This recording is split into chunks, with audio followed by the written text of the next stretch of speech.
Hello aspirants, myself Kirtana Busa. I have appeared for interview in 2018. We at Narayana IAS Academy have come up with mains module to facilitate your answer writing. Important topics for the coming mains 2019 are picked, and all the important points required to cover the topic are provided in a simple and lucid manner. We are taking these points from multiple sources so that you will get sufficient points to use in the mains exam. We are also taking extreme care to provide good structure to the topic. Hope our efforts will benefit you. Having said this, let us move to an important topic in the modern Indian history, that is Jallianwala Bagh Massacre, which has completed 100 years, and it marks one of the major heinous political crimes committed by the Britishers during the 20th century. Popularly known as Amritsar Massacre, this incident took place on April 13, 1919 at Jallianwala Bagh. So it is the day the sun began to set on an empire that liked to pretend it had brought in ideas of fair play and law and order to an unruly nation. So this heinous crime has exposed its pretendedness. We look into what is the genesis of the issue. During World War I, both the extremists as well as the moderates of the Indian National Congress supported the British efforts with the hope that this will give self-government to India after the war. However, the Montesquieu's reforms 1919 proved to be a mere eyewash. The illusion of both the extremists and moderates to achieve self-government to India after the war was broken. In order to suppress the voice against the reforms, the government passed Anarchical and Revolutionary Crimes Act, popularly known as Rowlatt Act. Since Indians have raised their voice to a mere eyewash legislation, that is Montesquieu's reforms, in order to suppress this voice, the Rowlatt Act has been formed. So what does this act contain? This act was passed on the recommendation of Sedition Committee chaired by Sir Sidney Rowlatt.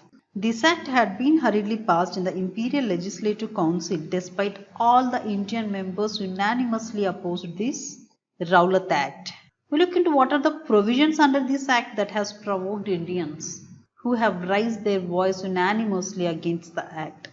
This act effectively authorized the government to imprison any person suspected of terrorism living in British India for up to 2 years without any trial, and it gave power to imperial authorities to deal with all revolutionary activities. The unpopular legislation provided for stricter control of press, arrest without warrant, and indefinite detention without trial.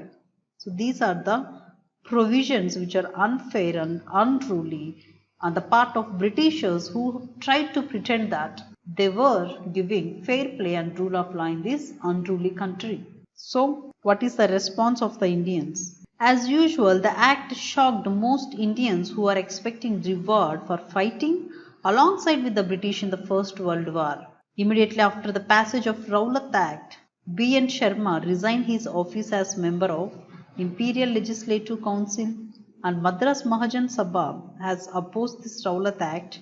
Mahatma Gandhi called for Hartal on 6 April 1919, but before it could be launched, there were large-scale violent anti-British demonstrations in Calcutta, Bombay, Ahmedabad, etc. The situation in Punjab has also become explosive due to wartime repression and forcible recruitments. So the resentment has spread to major parts of the country, and during this intense anti-British demonstrations, the Punjab also witnessed this Jallianwala Bagh Massacre.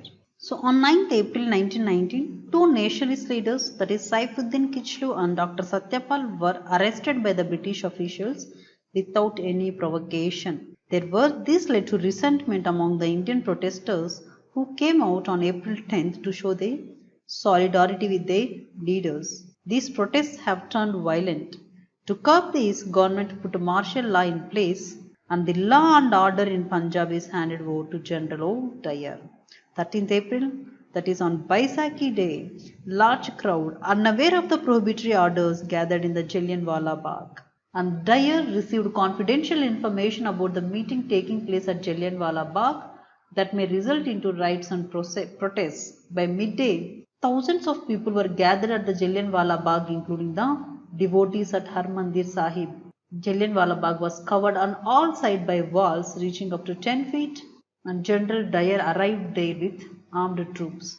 And these troops surrounded under orders of Dyer and blocked the only exit and opened fire on unarmed crowd, killing thousands unarmed men, women and children. They did not leave even women and children. So Hunter Commission was formed in order to inquire about this act, and it unanimously condemned Dyer's actions, but it did not impose any penalty or disciplinary action. So what is the nationalist response? Rabindranath Tagore renounced knighthood in protest, while Mohandas Karamchand Gandhi gave up the title of Kaisar-i-Hind. And Indian National Congress formed its own committee including Gandhi to look into the shootings. Congress forwarded its own view. This view criticized Dyer's Act as inhuman and also said there was no justification in introduction of martial law in Punjab. This is all about Jallianwala Bagh Massacre. Since this year marks its 100th year, we might expect a question on this topic. Hope this video is helpful. Thank you and all the best.